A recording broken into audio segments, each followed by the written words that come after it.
বাজারটা আগে সারিলে আসি কি? তুই ঠিকই বলেছিস, তাড়াতাড়ি বাজার করতে হবে। বাজারটা তার পরে হিসাব, আগে বক্স নিয়ে আসো।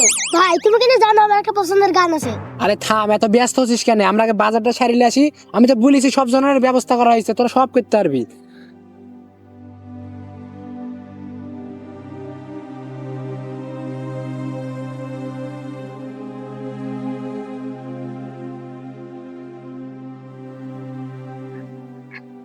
আসসালামু আলাইকুম।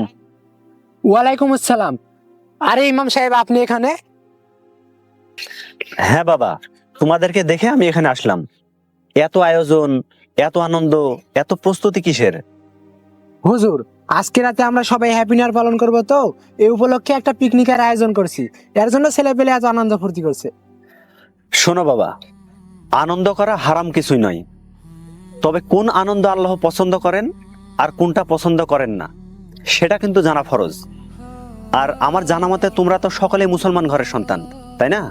জি হুজুর, আমরা সকলেই মুসলমান ঘরের সন্তান।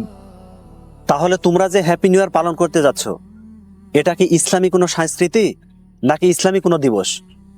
এই সংস্কৃতি এসেছে এমন এক জাতির কাছ থেকে যারা আল্লাহ মানে না, রাসূলও মানে না। কিন্তু হুজুর, সবাই তো হ্যাপি নিউ ইয়ার পালন করে, তো আমরা করলে দোষ কি? শোনো বাবা,